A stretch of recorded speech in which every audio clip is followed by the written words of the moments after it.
Can you tell the difference between a hero and a god? I know that's a weird question coming from a game where people fight by blasting music for buffs and fight bunny robot mechas, but trust me, Zenless 2.5 lore went hard. Today we're going to be going over the biggest lore drops we've gotten in 2.5 and use what we know to talk about what we might see in the future of new Eridu without time travel. Of course, this is going to mean spoilers for the story of ZZZ and very specifically patch 2.5. Starting strong, the Void Hunter weapons program. Now we know about spooky swords like Tailless and the Qingming sword, but they're unique, right? Well, there's probably even more, and they're like collectathon items for tops at this rate. We've gotten a few mentions from tops aligned people about the Void Hunter weapons program, and the Proxies got caught up in it too. While we don't know exactly what it is, it's pretty certain tops wants the spooky swords for one reason or another. Of course, they're probably all super strong and like walking mini nukes, but it also leads into our next huge point. Sunbringer is probably alive and well, and Joyous almost certainly is. This is massive if you've been following the story from the lore trailer, but there is a huge info gap here. How old are they? If the Void Hunters were around for the founding of Eridu, which we can pretty safely say is like more than 100 years ago, how are they still around? Well, for Sunbringer specifically, she might not even be human, dude. Intelligent construct? Maybe.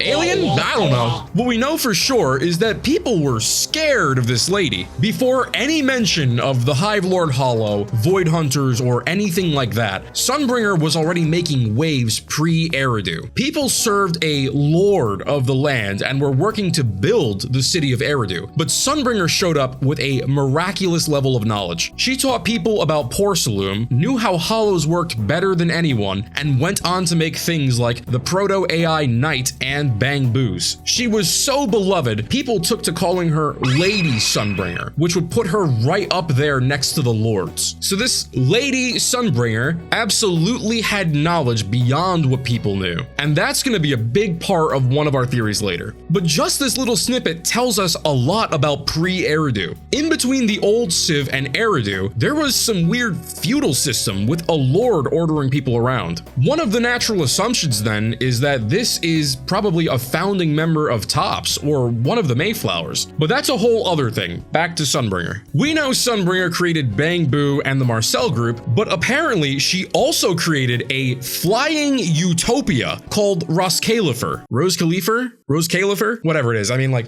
it's a flying city. Apparently this was meant to be a refuge for good people and everything was peachy keen up there. Where is it and what happened to this utopia? We'll get there. But before we touch on those possibilities, we also need to know why Sunbringer's been MIA this whole time. After a certain point in her helping out in the factories and Lumite mines for porcelain refinement, having taught everybody the process, the people turned on her and her executives. They believe she brought the hollow disaster that struck the Lumite mines and rebelled against her tyranny. Some say she went and made a deal with the creator, but that's unlikely. She did go down there to try to solve the creator/hollow issue, but we don't really know much more than that. There is a lot of stuff about Sunbringer that's just weird. She knew way too much. She preferred intelligent constructs to work on things like the AI. She knew about porcelain refinement and making ether vacuums out of it. Very obviously, there's something we still don't know here. But remember the parts about the floating city and seeing the creator though. They will be important later. Joyous is kind of a stealth drop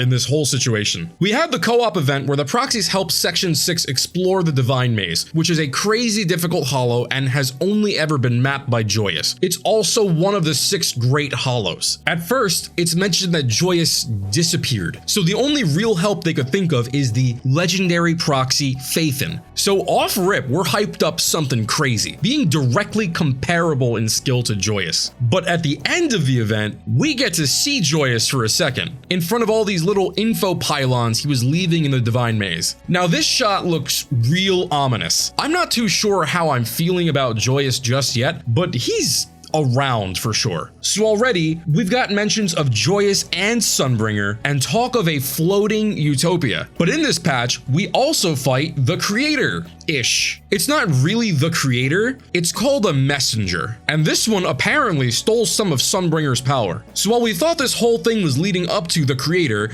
it turns out this is just a taste of what it's capable of. Definitely doesn't inspire confidence when we fight it for real. In the Divine Maze event, we also see notes about the creator and the Exaltus, and the Exaltus are just jobbers. They're not even really worshipping the creator. They're just yoinking its power to do whatever they want to do with it. Penny, the one who made these notes, is aware that she needs to sacrifice her whole self, like Sarah, to actually help the creator. We also get to see some crazy doodles she's made, and all of these are scary. In the whole lead up and showdown with the creator, we get two other huge drops of information. Firstly, when we talk to Lockspring and eventually take him down, it turns out that Yokai is the one peer pressuring him into joining the creator cult. Why though? Well, it was something to do, and he thought Lockspring would win. That's really it. You lost? Suck to suck. Peace. What does that mean for us and the rest of New Eridu though? We can't really say for sure yet, but we know Yokai's out there and probably not a super nice guy. When we do fight the creator slash messenger, Ye Shengguang has the bright idea to take it down with her by absorbing it and taking the big nap herself. We can't just let Girlfriend of the Week do that, so of course we go and save her. When we do though, the proxy lights up with what looks like magic circuits from Fate,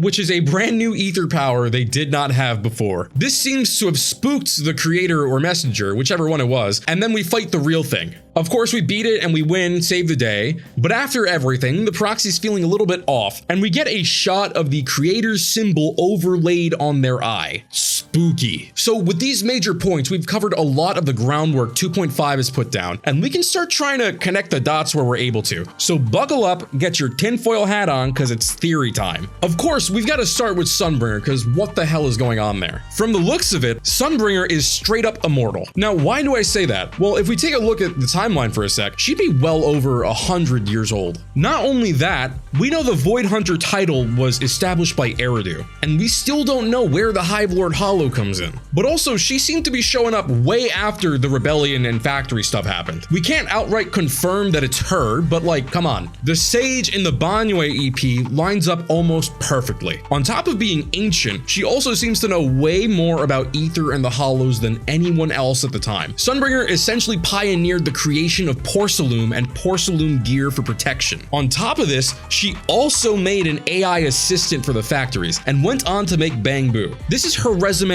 before she made a floating city. So before we get to Roscaelifer and whatever the hell went down there, I'll place my bets on Sunbringer being a holdout from the old civilization, likely from before even the first Hollow disaster. Is she an intelligent construct like Qingyi or Magus? More than likely, given that she's pretty much immortal. It makes sense that humanity in its recovery lost a lot of the information in the original Hollow disaster, so her being a walking encyclopedia on it would make sense. I've said this a few times, including in a lore roundtable hosted by Azrael, which you should watch, but solid shot, she's an immortal Oppenheimer walking the earth. If she was a researcher and knew how everything went down, she's spending her immortality trying to make things better how she can, which leads us to the floating city, Roscaelifer. How can there be a floating city that no one knows about? It would be a giant shadow in the sky, right? Like that kind of ruins your picnic. Well, we've got two pretty solid routes for this one of which I'm leaning towards way more than the other. So the less likely option, it's just cloaked. We know there's cloaking tech. Grace had some in the summer event and used it for the drones in the shooty game. We gotta remember that Sunbringer's a genius and probably way more technologically advanced than anyone here. So if applicable, sure. I can see the whole thing being cloaked and staying as like an if you know situation. More likely though, I think Roscaelifer is why Sunbringer became a Void Hunter. From what we know about Hollows, they need organic matter to corrupt so they can sustain themselves. The Hive Lord Hollow was a hollow that blotted out the sun. It was suspended in the air. Now you can't really have that because there's nothing to corrupt in thin air, unless there was a whole floating city to corrupt. So while she set out to make a utopia, she probably had to nuke her own city if it got hit by a hollow disaster. They use the word eradicated here,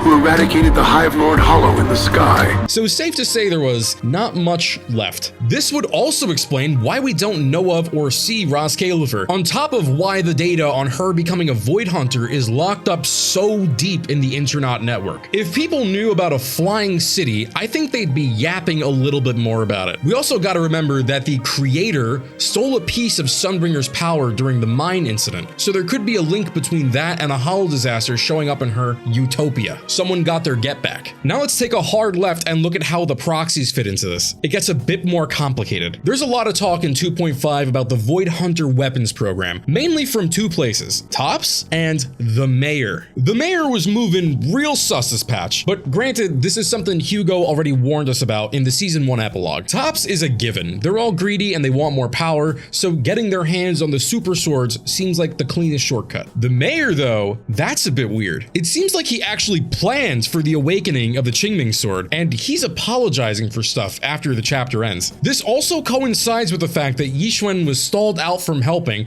by someone unfamiliar who was at least Void Hunter level. Perhaps a Lycan upscale? Now, Yixuan was on a mission that wasn't known to many people, including us. Moreover, the Mayor did know about her mission, and likely of her route back, so there is a solid chance he's the one who sent someone out there to stall her. And if Yixuan can't get back home, Yeshen Guang would have to awaken the sword for real, because with her as a Void Hunter and with a better command of the Qingming sword, he's got two Void Hunter weapons and their rightful users on his payroll. This gets a bit darker when we consider the Void Hunter weapons program, since the Mayor is the one who gives out the Void Hunter title. Is this intentionally to put targets on people's backs? We can't really say for sure, but he is absolutely sus. But we're talking a lot about the Mayor when we started with the proxies. Where do they fit in? Well, Carol Arna was in Wi-Fi specifically to research the Void Hunter weapons from before the fall of the old capital. We also know that their eyes are special and they hold more power than we know. It's pretty easy to put two and two together here. It's very likely that the Proxy's eyes are a Void Hunter weapon or an artificially made one. They sure as hell don't know how to use them yet, but we know they're really well adapted to ether and the use of it. If we want a tinfoil hat a little bit further here, the Proxy's eyes are green, which is the combination of blue and yellow, the Sunbringer eyes. The Messenger, using Sunbringer's stolen power, had the blue and yellow eyes. This, funny enough, also plays back into one of my earlier theories,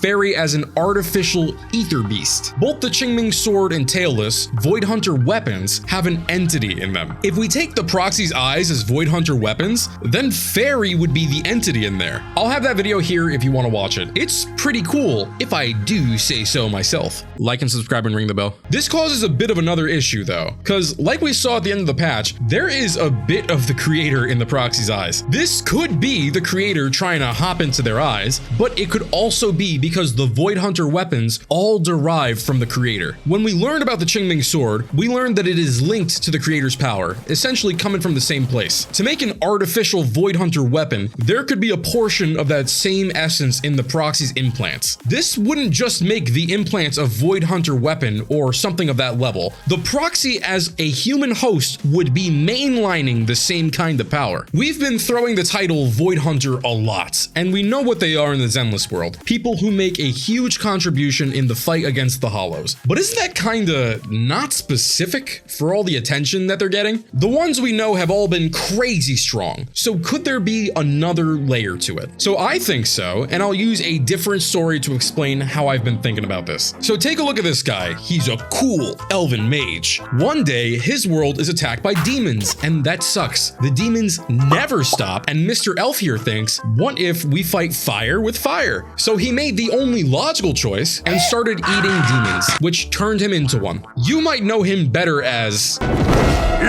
are not prepared. The crazy part, this pretty much worked. A bunch of the other elves were like, yeah, we hate demons so much, we'll eat them and get demon powers to fight them too. So they're a whole class of themselves called demon hunters. You see where I'm going with this? We can think of the Void Hunter weapons in a similar way. What if Void Hunters are people purposely using the power of the creator against the creator and the Hollows? Void Hunter can be a political title, sure, but it would also identify people who are walking around swinging mini creators creator nukes. Now that would make a lot more sense as to why Miyabi and Yeshengguang are called Void Hunters, swinging around their Void Hunter weapons. But when we expand this to the Proxy, it's hard to say exactly what the power is. Matter of fact, we don't even know what Sunbringer's power was, or what part of the Messenger's power was stolen from Sunbringer. If I had to guess, it would be on this Gate of Babylon looking thing, but that's neither here nor there. The Proxy having their brain hooked up straight into the weapon could manifest in so many different ways, but the first of which is likely just automatic protection and purification. We see as much with how they rescued Vivian, healed themselves, and also rescued Chungus. Whatever's going on with the Void Hunter weapons, it's nuts. As a little add-in here, let's quickly talk about Yokai. Now, Yokai plays everything off as just something to do. He was watching the whole lock spring and creator thing like a baseball game with peanuts and Cracker Jacks. When it didn't work out,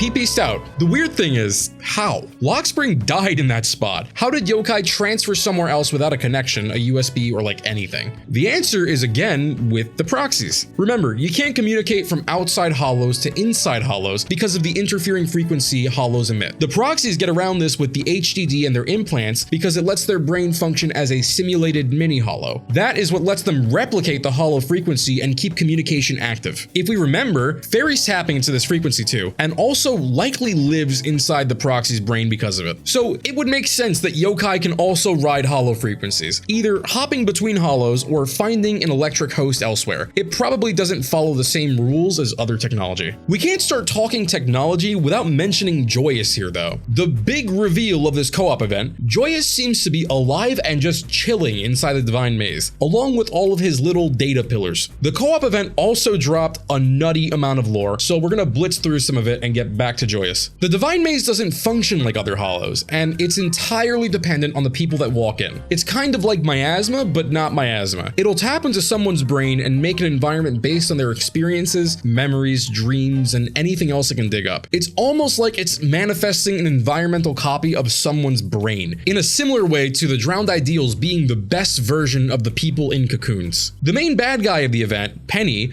learned a bit too much of the creator and converted like Sarah. Her notes are freaky. We learn about the Exaltus stealing power from a corpse and see what looks to be the creator at the intersection of two hollows. She went into the Divine Maze wanting to be some Eminence and Shadow type person for the creator and got stopped by us. Joyous, though, seems to have seen all of this. The machines surrounding him are data pylons and they're what help map the Divine Maze. So for the first in-story image of Joyous, we see him sitting in a dark room with essentially a bajillion environmental SSDs. Now, why is he doing all that and looking menacing? Big Void Hunter is grabbing all of our data. I'm not super convinced Joyous is a good guy after this event, but that's neither here nor there. Point is, he's still around. But all of these points converge around the Proxies once again. We seem to be getting closer to them actually awakening the power in their implants. But the issue is, this might put them into direct line of sight for Tops and the creator. There is no catching a break here. So I'm curious to know, what do you think of the returning Void Hunters and the city of Roscaelifer? I personally think that's one of the biggest mysteries. The creator? We already solved that one, right? Hollows are flowers and blooming and flowers, right? How do they work? Anyway, thanks for sticking around. Subscribe and hit the bell. Hope you have an amazing day.